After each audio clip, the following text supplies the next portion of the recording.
নমস্কাৰ। যোৱা 22 তাৰিখে কাশ্মীৰৰ পাহালগাম অঞ্চলত কেনেকৈ 26 জন হিন্দুক হত্যা কৰা হ'ল আপোনালোক সকলোৱে গম পাইছে। কোনে কিয় কেনেকৈ আহি আমাৰ ভাৰতখন বাৰে বাৰে অশান্ত কৰাৰ চেষ্টা কৰিছে বাৰু? ইয়াৰ বাবে আমাৰ ভাৰত চৰকাৰে কি ব্যৱস্থা লৈছে?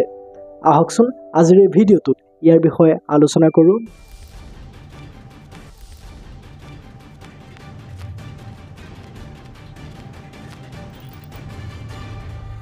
পাহালগাম কাশ্মীৰৰ লিডাৰ উপত্যকাৰ এটা অতি সুন্দৰ হিল ষ্টেচন। পবিত্ৰ অমৰনাথ যাত্ৰাৰ এইটো এটা আৰম্ভণি পইণ্ট।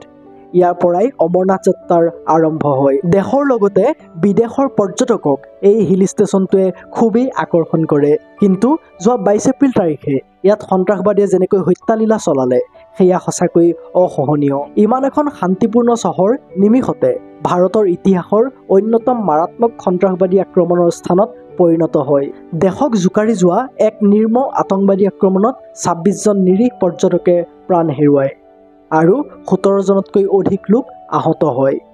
সেইদিনা আবেলি পৰ্যটকসকলে প্ৰকৃতিৰ সৌন্দৰ্য উপভোগ কৰি আছিল। তেনেকুৱাতে 4-5টামান অস্ত্ৰধাৰী সন্ত্ৰাসবাদীয়ে অৰণ্যৰ মাজৰ পৰা ওলাই আহে আৰু পৰ্যটকসকলক ইছলামিক কলিমা গাবলৈ কয়। যিসকলে কলিমা গাবলৈ পৰা নাছিল সেইসকলক সন্ত্ৰাসবাদীয়ে গুলিয়াই গৈছিল। মানে সন্ত্ৰাসবাদীয়ে হিন্দুক টাৰ্গেট কৰিয়ে যে এই এটেকটো কৰিছিল সেইটো ইয়াৰ পৰা নিশ্চিত হ'ব পাৰি। কাৰণ সাধাৰণ এজন হিন্দুৱে ইছলামিক কলিমা নজনাটো তেনেই সাধাৰণ কথা। যি 26 জনৰ এই হত্যাকাণ্ডত মৃত্যু হৈছিল তেওঁলোকৰ ভিতৰত 25 জনেই হিন্দু। ছৈয়দ আদিল হুছেইন শ্বাহ নামৰ এজন মুছলিম মানুহৰো এই হত্যাকাণ্ডত মৃত্যু হয়। তেওঁ আচলতে কোনো পৰ্যটক নাছিল।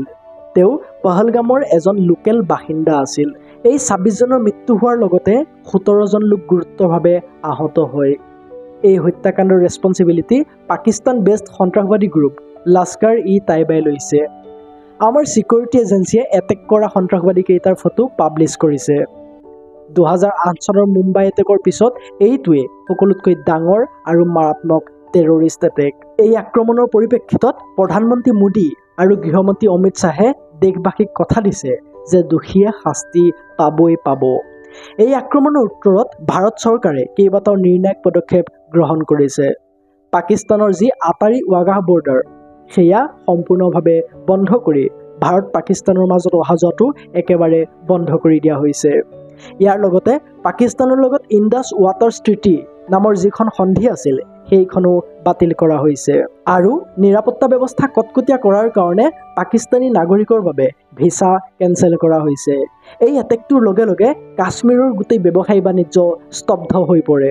কাশ্মীৰৰ অৰ্থনীতিত পৰ্যটনৰ ভূমিকাই প্ৰধান। কিন্তু এই এটেকৰ পিছত কাশ্মীৰৰ পৰা সকলো পৰ্যটক গুচি আহিবলৈ ওপৰা-ওপৰি লগাইছে।